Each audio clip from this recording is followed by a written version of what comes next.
हार का कोई सबसे बड़ा कारण है तो वो डर है। अगर आपके अंदर डर है कि मैं ये चीज़ नहीं कर पाऊँगा तो आप बिल्कुल ही उस चीज़ को नहीं कर पाएँगे। तो डर के आगे जीत होती है और इसीलिए डरना मना है। नमस्कार दोस्तों, आज के वीडियो में डिस्कस करेंगे हम 23 नवंबर के करंट अफेयर पे और आज के वीडियो में टोटल हम 11 मोस्ट इंपॉर्टेंट करंट अफेयर पर चर्चा करेंगे और साथ में इनसे जुड़े जितने भी स्पेशल फैक्ट हैं उन पर पूरी डिटेल में चर्चा करेंगे। और देखिए, इस वीडियो के लास्ट में आपसे 5 क्वेश्चन पूछे जाएंगे, तो आपको इन पांचों प्रश्नों के जवाब देने हैं। तो शुरू से लास्ट तक वीडियो में बने रहिए और इस वीडियो को पूरा देखने के बाद आप इसकी पीडीएफ फाइल भी डाउनलोड कर सकते हैं। नीचे डिस्क्रिप्शन बॉक्स में आपको इस वीडियो के पीडीएफ के लिए मिल जाएगी और अगर आप इस चैनल पर नए हो तो चैनल को भी सब्सक्राइब कर लीजिएगा, साथ में बेल आइकॉन को प्रेस करके वीडियो को लाइक और शेयर भी कर दीजिएगा। तो चलिए शुरू करते हैं इस वीडियो को।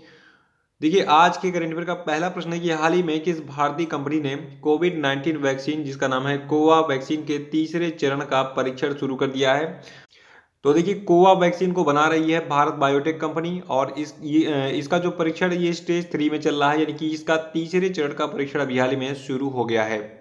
और देखिए, कोवा वैक्सीन के बारे में सबसे खास बात है, ये भारत का पहला स्वदेशी कोविड-19 वैक्सीन है अगर ये बनकर तैयार हो जाता है तो। और जो कंपनी है भारत बायोटेक, देखिए ये काफ़ी चर्चा में बनी हुई है पूरे कोरोना काल से ही। तो इसके बारे में जानना जरूरी बनता है क्योंकि एग्जाम में पूछा जा सकता है। देखिए, भारत बायोटेक जो है इसकी स्थापना 1996 में की गई थी। इसका मुख्यालय आपका है हैदराबाद में और इसके एग्जीक्यूटिव डायरेक्टर हैं वर्तमान में डॉक्टर वी कृष्ण मोहन। तो ये सारी डिटेल्स भारत बायोटेक के बारे में याद रखिएगा। और दूसरा प्रश्न है कि हाल ही में गृह मंत्रालय ने किस राज्य के निजी अस्पतालों में कोविड-19 दिशा निर्देशों के अनुपालन की जांच के लिए टीमों का गठन किया? तो देखिए, कोरोना जो है ये सबसे तेजी से फैल रहा है वर्तमान समय में दिल्ली में। एक समय था कि वहाँ पे नियंत्रण हो गया था कोरोना का, लेकिन अब जो है एक बार फिर से इसकी वृद्धि बहुत तेजी से हो रही है दिल्ली में। तो इसीलिए जो है, जो भारत का होम मिनिस्ट्री यानी कि गृह मंत्रालय है, इसने ये आदेश दिया है कि कुछ टीमें बनाई जाएं और ये टीमें जो है ये जांच करेंगी कि जो आपका दिल्ली है तो दिल्ली राज्य में जो कोरोना के रोगी हैं उनका परीक्षण और उपचार जो है ये सही तरीके से हो रहा है या फिर नहीं हो रहा है। ये जो है गृह मंत्रालय के दिशा निर्देशों का पालन कर रहे हैं या फिर नहीं कर रहे हैं। और ये नियम जो है ये सभी निजी अस्पतालों और जितने भी सरकारी अस्पतालों हैं, ठीक है, उन सभी के लिए लागू होंगे। और देखिए, भारत के गृह मंत्री कौन है ये आपको बताना है कमेंट बॉक्स में। अभी मैं आपको जो है अगले प्रश्न में इनका नाम बता दूंगा। तीसरा प्रश्न है कि नवंबर 2020 में बार्कलेज ने चालू वित्त वर्ष 2020-21 में भारत के लिए जारी अपने जीडीपी के पूर्वानुमान को -6% से संशोधित करके कितना कर दिया है? तो देखिए, जो आपका नवंबर 2020 का महीना है, इसमें जो फाइनेंशियल सर्विसेज कंपनी बार्कलेज है, इसने कहा है कि जो आपका चालू वित्त वर्ष 2020-21 है, तो इसमें भारत का जो जीडीपी ग्रोथ है ये रहेगा -6.4%। और इसका जो पहले का पूर्वानुमान था जो कि सितंबर महीने में जारी किया गया था, ये था आपका -6%। तो -6% से संशोधित करके इसको -6.4% कर दिया है। और देखिए, इसी के साथ जो आपका बार्कलेज कंपनी है, इसने ये भी कहा है कि जो अगला वित्तीय वर्ष 2021-22 होगा, तो इसमें जो भारत की जीडीपी ग्रोथ रेट रहेगी ये 7% से बढ़कर जो है ये आप रहेगी 8.5%, ठीक है, यानी कि 8.5%। तो पहले 7% था, लेकिन बाद में 8.5% इसको कर दिया है बार्कलेज ने। देखिए, बार्कलेज जो है ये एक फाइनेंशियल सर्विसेज कंपनी है और इसके सीईओ हैं जेस स्टेले और इसका मुख्यालय आपका जो है यूनाइटेड किंगडम के लंदन में स्थित है। और चौथा प्रश्न है कि मूडीज ने चालू वित्त वर्ष में भारत की जीडीपी कितना रहने का अनुमान जताया है? तो देखिए, जो कंपनी है मूडीज, ठीक है, इसने चालू वित्त वर्ष यानी कि 2020-21 का जो वित्तीय वर्ष चल रहा है, ठीक है, इसमें भारत की जीडीपी ग्रोथ रेट -10.6% रहने का अनुमान जताया है। देखिए, मूडीज इन्वेस्टर सर्विस जो है इसने चालू वित्त वर्ष 2020-21 में भारत के जीडीपी विकास के लिए सितंबर 2020 में जारी किए गए अपने पूर्वानुमान -11.5% को संशोधित किया है। और अब इसको कहा है कि ये जो है 2020 के वित्तीय वर्ष में -11.5% ना रहकर कितनी रहेगी, -10.6%। और इसके अतिरिक्त इसने अगले वित्तीय वर्ष के लिए भी पूर्वानुमान जारी किया है। देखिए, जो का मूडीज है, इसने अगले वित्त वर्ष यानी कि 2021-22 के फाइनेंशियल ईयर में भारत की विकास दर के लिए जारी अपने पूर्वानुमान को 10.6% की तुलना में 10.8% की दर से वृद्धि करने का अनुमान जताया है। तो इन दोनों को नोट कर लीजिएगा। पांचवा है कि गोल्डमैन सैक्स ने वित्त वर्ष 2020-21 में भारत की जीडीपी कितना रहने का अनुमान जताया है? तो देखिए, जो आपका गोल्डमैन सैक्स है, इसने वित्त वर्ष 2020-21 में भारत की जीडीपी ग्रोथ रेट -10.3% रहने का अनुमान जताया है। देखिए जो आपका गोल्डमैन सैक्स है, इसने वित्त वर्ष 2020-21 के लिए जारी भारत की जीडीपी गिरावट के अपने पूर्वानुमान को संशोधित किया है। इसने सितंबर में कहा था कि 2020-21 के वित्तीय वर्ष में जो भारत का जीडीपी ग्रोथ रेट रहेगा ये रहेगा -14.8%, लेकिन अब कहा है कि नहीं, अब थोड़ा सा और कम रहेगा, ये रहेगा -10.3%। ठीक है, तो ये संशोधन भी याद रखिएगा, पहले क्या पूर्वानुमान था किस महीने में और नवंबर में क्या पूर्वानुमान जारी किया गया। और देखिए इसके अतिरिक्त जो आपका गोल्डमैन सैक्स है, इसने वित्त वर्ष 2021-22 में भारत की जीडीपी 13% रहने का अनुमान जताया है।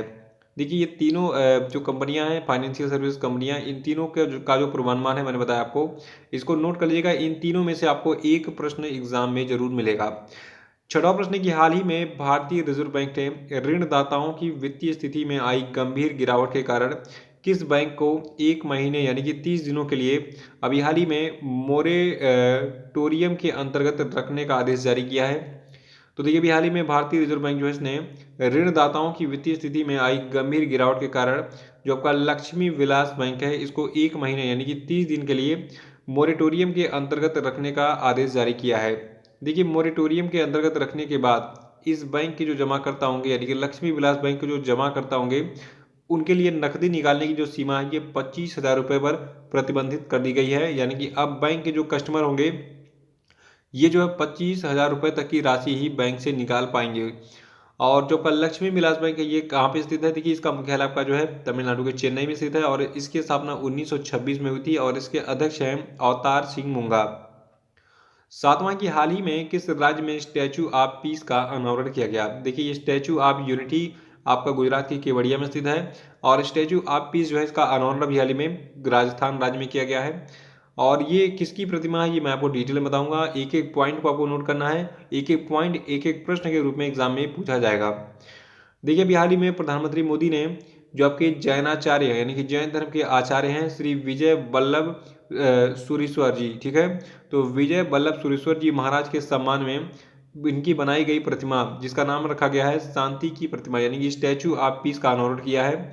और देखिए इसको जो है राजस्थान के पाली में जेतपुरा में बनाया गया है। और देखिए जो आपका विजय वल्लभ साधना केंद्र है ये स्थित है कहाँ पे, गुजरात के पाली के जेतपुरा में, ठीक है, तो वहीं पर इसको स्थापित किया गया है। और एक खास बात और है, देखिए अभी हाल ही में जो आपके जैनाचार्य हैं विजय वल्लभ सुरीश्वर, ठीक है, तो इनका 151वां जयंती था और इसी के अवसर पर इनकी 151 इंच की यानी कि 12.6 फीट ऊंची प्रतिमा का उद्घाटन किया गया है। और एग्जाम में क्या पूछा जाएगा यहाँ पे अब कि स्टैचू ऑफ पीस का जो है लंबाई कितना है, तो 151 इंच है, ठीक है, ना कि मीटर में है। तो 151 इंच है स्टैचू ऑफ पीस का हाइट, यानी कि फिट में कितना है 12.6 फीट। और देखिए इस शांति की प्रतिमा यानी कि स्टैचू ऑफ पीस का जो निर्माण है ये अष्ट धातु यानी कि 8 धातुओं को मिलाकर किया गया है और इसमें तांबा मुख्य धातु है। इसको भी नोट कर लीजिएगा, ये पॉइंट भी एग्जाम में पूछा जा सकता है। आठवां प्रश्न है कि किस व्यक्ति को professor A.N. Bhaduri memorial lecture award 2020 से सम्मानित किया गया है। आंसर बताइए, आंसर कैसे पता होगा, आपने पहली बार सुना इस प्रश्न को। देखिए बिहाली में डॉक्टर सुसंता कर को जो है professor A.N. Bhaduri memorial lecture award 2020 से सम्मानित किया गया है। और जो आपके डॉक्टर सुसंता कर हैं, देखिए इनको ये पुरस्कार जो है लिस्मैनिया डोनोमानी जो कि कालाजार रोग परजीवी है, इसकी जीवन रक्षा पद्धति को इन्होंने परिभाषित किया है और इनके इसी योगदान देने के लिए जो है इनको professor A.N. Bhaduri memorial lecture award 2020 से सम्मानित किया गया है। देखिए जब का लिस्मैनिया डोनोमानी है ये एक प्रोटोजुअन परजीवी है जो कि माइक्रोफेज कोशिकाओं को संक्रमित करता है आपकी बॉडी में और ये दुनिया भर में लाखों लोगों को प्रभावित करने वाला एक घातक संक्रामक रोग जिसका नाम है लिस्मोनोसिस यानी कि कालाजार रोग का जो है ये मुख्य कारक है। और जो आपके प्रोफेसर जी इनके बारे में जान लीजिए। देखिए जो आपके सुशांत कार हैं ये वर्तमान में जो है वरिष्ठ वैज्ञानिक मॉलिक्यूलर पैरासिटोलॉजी एंड इम्यूनोलॉजी विभाग CSIR CDRI के रूप में कार्य करते हैं। देखिए जो आपका CDRI है इसका पूरा नाम है सेंट्रल ड्रग रिसर्च इंस्टीट्यूट और ये कहाँ पर स्थित है, ये जो है आपका लखनऊ में स्थित है, लखनऊ उत्तर प्रदेश की राजधानी है, वहीं पर CDRI स्थित है। और मुझे इस लैब में थोड़ा सा काम करने का सौभाग्य मिला है। मैंने CSIR की बहुत सारी लैबों में काम किया है। और आपको बता दूं जो आपका ये professor A.N. Bhaduri memorial lecture award है, देखिए ये जो है प्रत्येक 2 वर्षों में प्रदान किया जाता है और ये पुरस्कार जो होता है इसके जो प्राप्तकर्ता होते हैं इनकी आयु 50 साल से कम होनी चाहिए, कंडीशन है 50 साल से ज़्यादा इनकी आयु नहीं होनी चाहिए। और ये पुरस्कार जो है ये जैविक रसायन विज्ञान और संबद्ध विज्ञान के लिए दिया जाता है। अधिकांशतः परजीवी संक्रमण से संबंधित उत्कृष्ट शोध कार्य को इसमें वरीयता दी जाती है। जो इस क्षेत्र में शोध करता है यानी कि रिसर्च करता है उसी को ये पुरस्कार यानी कि professor A N Bhaduri memorial lecture award दिया जाता है। और देखिए इस पुरस्कार के जो विजेता होते हैं उनको जो है SBC की वार्षिक बैठक में ये पुरस्कार प्रदान किया जाता है, जहां पर उनको जो है एक पुरस्कार व्याख्यान भी देना पड़ता है कि मैंने ये रिसर्च किया और मैंने ये निष्कर्ष निकाला और ऐसे ऐसे इस रोग का निदान किया जा सकता है, ठीक है, या फिर मैंने ये चीज़ खोजी है, फला चीज़ की ये लाइफ साइकिल है और ऐसे ऐसे जो है इसको हम रोक सकते हैं, ऐसे इस बीमारी को फैलने से रोका जा सकता है। ये सारे अपने कॉन्सेप्ट उसमें बताते हैं। नवा प्रश्न की हाल ही में किस जापानी नोबेल पुरस्कार विजेता का निधन हो गया जिन्होंने ब्रह्मांडीय न्यूट्रिनो की खोज के लिए वर्ष 2002 का नोबेल पुरस्कार साझा किया था।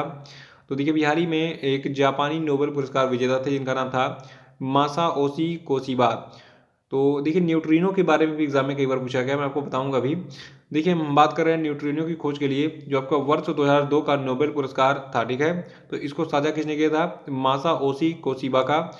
ये एक जापानी नोबेल पुरस्कार विजेता वैज्ञानिक थे, ठीक है, जो कि जापान के टोक्यो विश्वविद्यालय में एक प्रतिष्ठित प्रोफेसर के रूप में कार्यरत थे। तो इनका भी हाल ही में निधन हो गया है। देखिए जबकि मासाओशी कोशिबा है, ठीक है, इन्होंने सूर्य से प्रवाहित होने वाले मायावी कणों न्यूट्रिनो का पता लगाने के लिए विशाल भूमिगत कक्षों के निर्माण को तैयार किया था। न्यूट्रिनो जो है देखिए सूरज की आंतरिक कार्य प्रणाली का एक अनूठा दृश्य प्रस्तुत करते हैं, क्योंकि ये जो है इसके केंद्र में उसी प्रक्रिया से उत्पन्न होते हैं जिससे सूर्य किरणें निकलती हैं। और इनके एक स्टूडेंट हैं जिनका नाम है तकाकी काजिता। इन्होंने 2015 में सुपर कामी ओ कांडे सुविधा में जो है अनुसंधान के लिए जो आपका भौतिकी का नोबेल पुरस्कार है इसको जीता था, जिसमें न्यूट्रिनो का द्रव्यमान पाया गया था। तो न्यूट्रिनो काफ़ी चर्चा में रहा है पिछले 5 सालों से और ये एग्जाम में पूछा भी जाता है कि ये क्या चीज़ है। मैंने डिटेल्स दे दी है, इसको नोट कर लीजिएगा। 10वां प्रश्न की हाल ही में किन या फिर किस बैंक को विदेशी पोर्टफोलियो निवेशक की लिमिट की निगरानी करने वाली प्रणाली ने रेड फ्लैग सूची में डाल दिया है? तो देखिए अभी हाल ही में जो है जो आपका HDFC बैंक है और इंडस इंड बैंक है, इन दोनों को जो है विदेशी पोर्टफोलियो निवेशक की लिमिट की निगरानी करने वाली प्रणाली ने रेड फ्लैग सूची में डाल दिया है। देखिए किसी भी कंपनी को रेड फ्लैग सूची में कब डाला जाता है?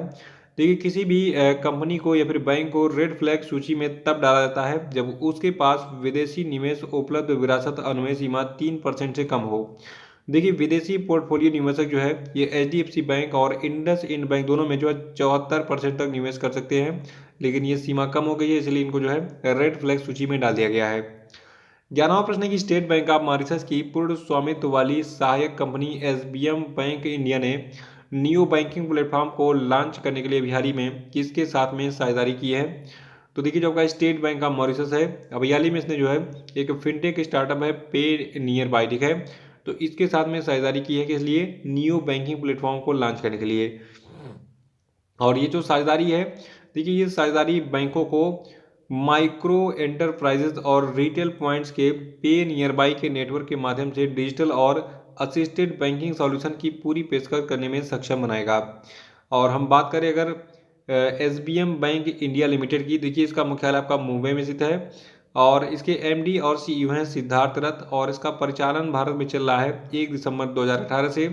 इसकी टैग लाइन है we make banking convenient for you. तो ये आपके 11 प्रश्न आज के कंप्लीट हो चुके हैं और ये बहुत इंपॉर्टेंट है, वीडियो को आप एक बार फिर से देख के रिवाइज कर सकते हैं। और अब हम बात करेंगे आज के क्वेश्चन डे पे, लेकिन इससे पहले बता दूं मैंने आपसे पूछा था वीडियो के दौरान कि भारत के गृह मंत्री कौन है, तो देखिए इनका नाम है अमित शाह, ठीक है। अमित शाह कौन है? ये भारत के होम मिनिस्टर हैं। भारत के रक्षा मंत्री हैं राजनाथ सिंह। प्रधानमंत्री का नाम तो आपको पता ही है। देखिए आज के लिए आपके लिए पहला प्रश्न है कि विश्व टेलीविजन दिवस किस तिथि को मनाया गया? आंसर बताइए। नहीं पता तो कल का वीडियो देखकर उसको रिवाइज कर डालिएगा। दूसरा प्रश्न आपके लिए कि वर्ल्ड फिशरीज डे किस तिथि को मनाया जाता है? उत्तर बताइए।